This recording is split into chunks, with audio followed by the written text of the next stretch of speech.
Hey guys, Melomodesty here, and happy Valentine's Day, I guess. I've had a pretty shitty Valentine's Day, like every Valentine's Day in the past, 'cause I'm single. And instead of celebrating Valentine's Day with a significant other, I read comic books. So, let's get into that, I guess. On the plus side, all of them were great comic books. Quite a few big releases this week, and I'm gonna go through them all. Bottom of my list was Star Wars #2. I did not review the first issue of Star Wars, and I have yet to read the first issue of Star Wars, and that is probably why Star Wars issue 2 is on the bottom of my list. I do own the first issue, but it's going for some money on eBay now, and I'm not really sure if I want to open it yet, because I bought it in a bag and board, and I read all my comics. I'm not one of those guys who buys comics just for the collectible purposes, but I don't know, I'll probably just buy the reprint. But this was a good issue. It's basically just Leia just assembling a team to do something against the Empire, and then there's this new guy who took over Darth Vader's job and is commanding his fleet, so there's that. Interesting stuff. The artwork is really, really good. I really do enjoy the artwork.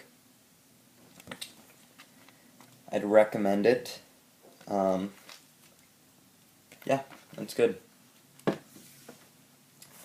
Next up is Fantastic Four issue 3, I believe. No, issue 4. It's the Fantastic Fourth issue of Fantastic Four by Marvel Now. There's a pun for you guys. Good issue. It was sort of depressing, and it was a pretty dark issue. The Fantastic Four reaches this new planet with these blue people, and they found this, there's this painting on the cave of Susan Storm and all of the other Fantastic Four. And so they're like, yo, these people are, like, whatever, they're amazing.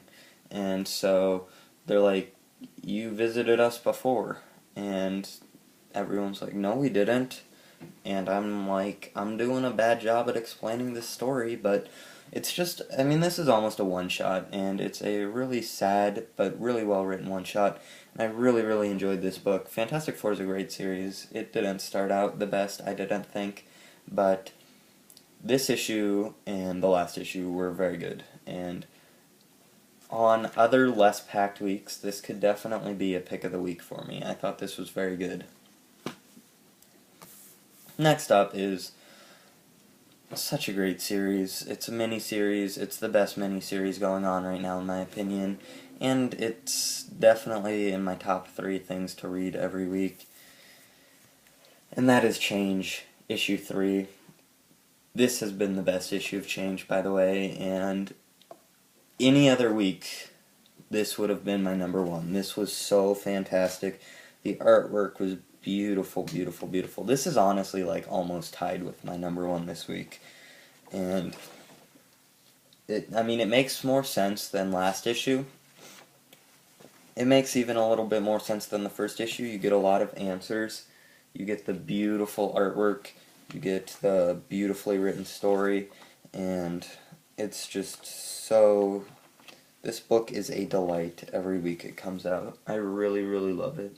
And I'm definitely going to check out more that this Alice Cott guy writes, because he is fantastic. He is absolutely fantastic. A lot of confusing stuff in this book. This book doesn't really make a whole lot of sense, but it's just so, so great. And I absolutely cannot wait for the final issue next month.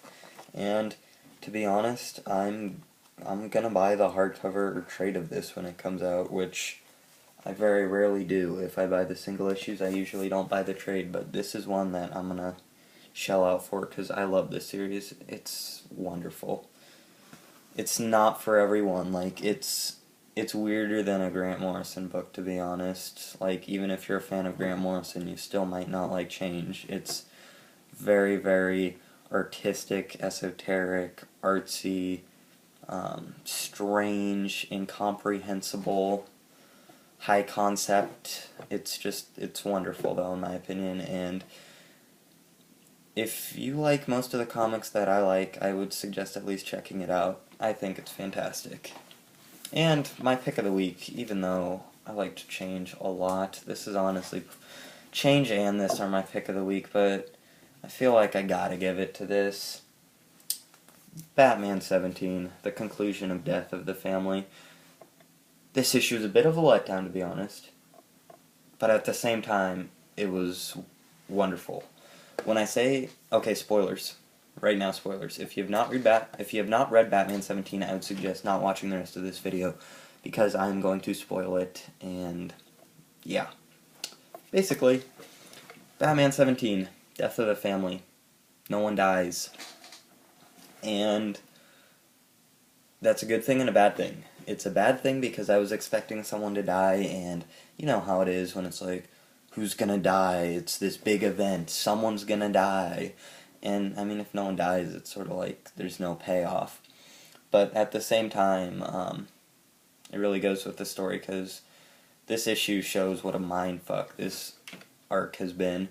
Because the whole time you're thinking that Joker is going after Batman's family, and you think that you know Joker's motive for once, but you don't, because Joker has no motives. He doesn't give a shit about Batman's family. He doesn't give a shit about anything. He's just fucking with everyone. The whole series just led up to this punchline at the end that is so wonderfully written, and this is possibly the best issue of Batman ever written, in my opinion. I'm sure you all know that Scott Snyder is my favorite Batman writer of all time. I think he's better than Frank Miller. I think he's better than Alan Moore. I think he's better than Grant Morrison. Not as a writer in general. At writing Batman, though, I think he is. And this is the best issue in his run. This was so wonderful. The whole series, it gets you... It is a great thriller. It is building up, and you're thinking, well, I know Joker's motive, who's he gonna kill? And then this issue hits, and he doesn't kill anyone, and he has no motive. His motive is to be the Joker and to play the joke on everyone. And it's glorious. You guys gotta read this. You really do. Only complaint with this is that it doesn't feel like it's gonna have the lasting appeal or the lasting effect on Batman as I wish it would have. I don't necessarily wish someone would have died. I wish that something crazy would have happened that would have changed the Batman family. Well, I do wish someone would have died, but I just wish something would have happened that would have completely changed Batman for at least the next, 12 issues or so. But no, it's just, once again, the Joker playing a joke on everyone. And it's a huge mindfuck, and if you guys did not read Death of the Family, where have you been? But if you haven't, when the trade comes out, and knowing DC's schedule for trades, that'll probably be sometime within the next decade, because DC is slow as shit with trades. I mean, really, guys? Night of the Owls is just coming out? That's sad. But, anyways, DC graphic novel rant aside, when the graphic novel for Death of a Family comes out, you really gotta pick it up. Another one, I'm gonna probably pick up the graphic novel, because most likely the best Batman arc I've ever read. It's fantastic. Check this out. Anyways, guys, as you can see, I got 4 books this week. They were all very good, and they made my Valentine's Day almost bearable, which was cool. So, yeah, let me know what you guys are reading, and I will talk to you later. Bye.